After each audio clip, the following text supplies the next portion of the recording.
said that I wouldn't make it. Well, you're not wrong yet. So here we are, Friday morning. I've driven this car every single day for the entire week, back and forth to work, which is 42 miles one way, 84 miles total a day. And I haven't gone anymore. I've taken a little detour here and there. I think, what was it, Wednesday? I went off maybe another 10 miles or so. And then Thursday morning, I took a little different route, which is, I think, added maybe 5 or so miles.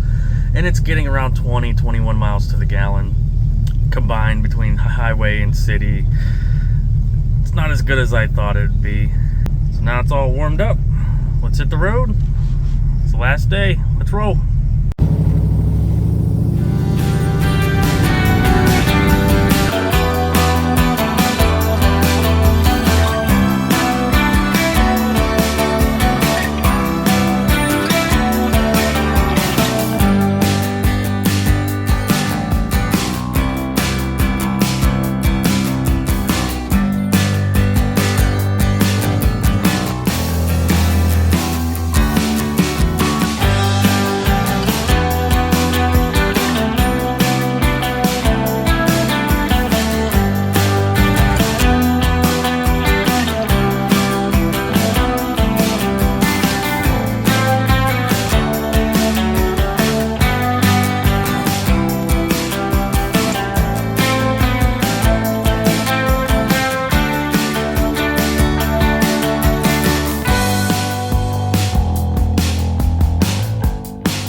Had some cuckoo drivers this morning, my goodness. But we're here, Friday morning. Got one more trip to make. And we've driven this thing about 500 miles in a week, back and forth to work. So we'll see you at 5. If you don't turn around and look at your car, you bought the wrong car.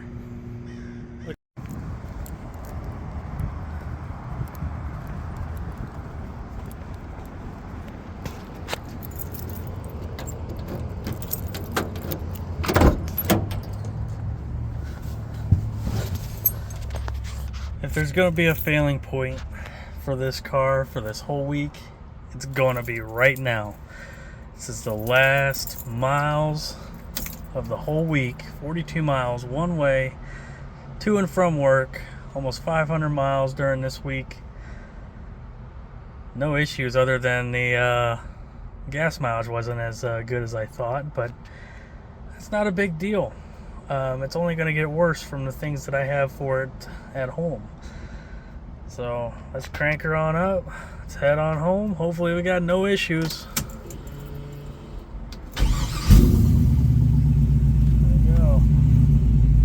hit the road.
Made it home.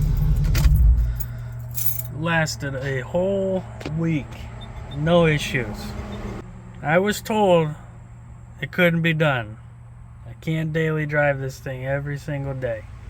And I did it in 100-degree weather in South Carolina. And my phone kept overheating in the afternoon. And I'm losing footage, but that's okay. If there's anything I got out of this, it is whatever you want to do, put your mind to it and just do it. You're going to have failures along the way, but you'll overcome them. You'll learn from that, from the failures. This car was a failure for so many years, and now it's daily driven. So the story with this car is,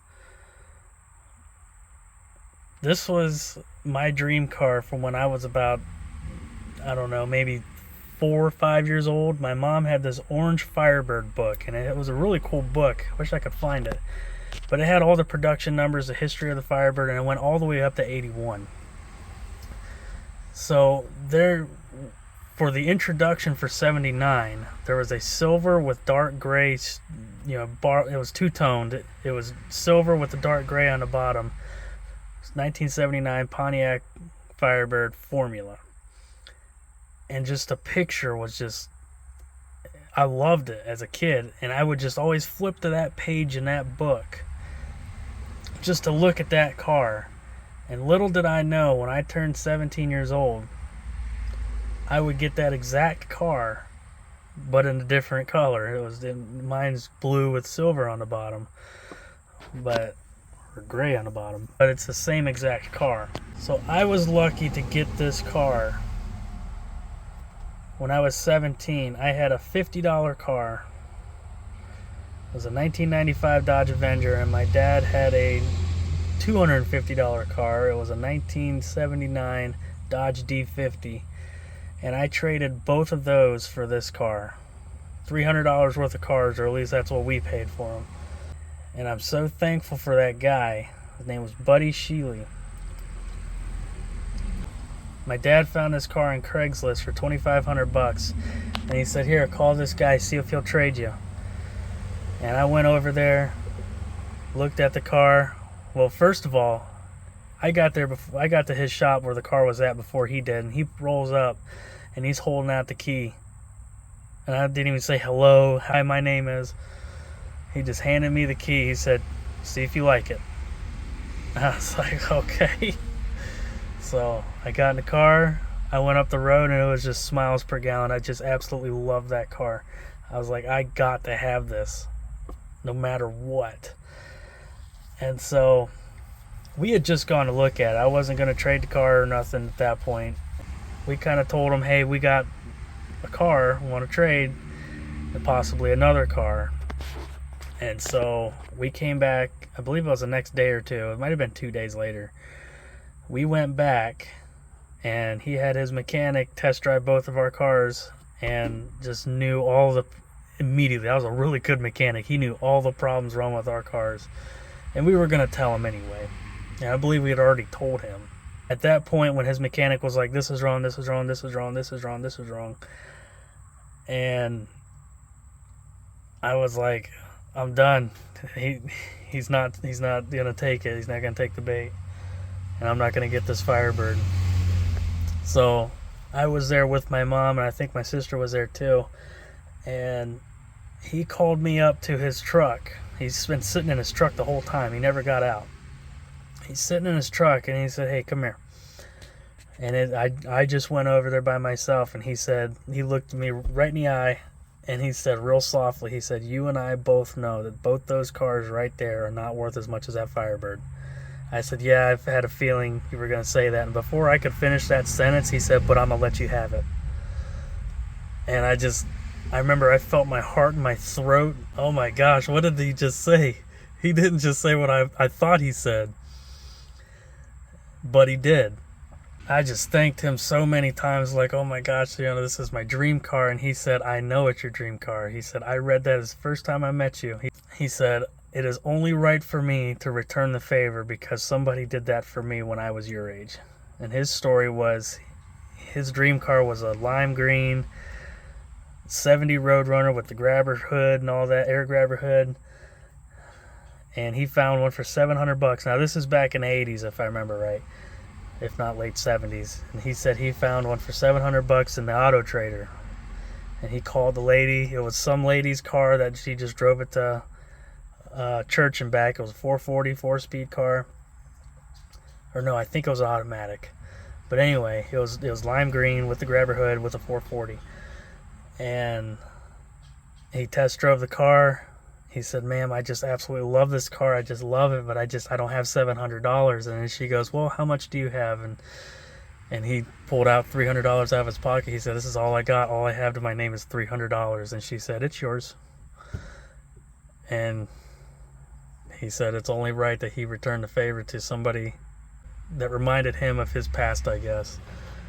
And if he's out there, if he ever sees this, just let him know the car is still in good hands, and it is being driven, and it is being enjoyed, and it ain't going nowhere.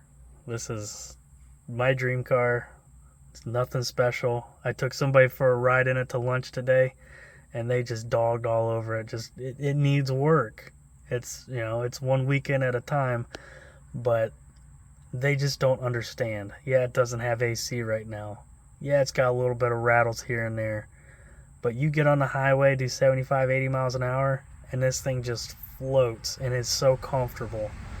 And it's just the feeling of the wind in your face while driving it, there's nothing like it. I got a newer Mustang, a GTO, newer cars. I've been in Corvettes. I've driven new Corvettes. Nothing compares to something old, ragged, no AC, just personality. Nothing compares to it. And it's almost like I like to be tortured, but there's something about it. Until you do it, and do it for a couple weeks, you begin to grow an appreciation for it.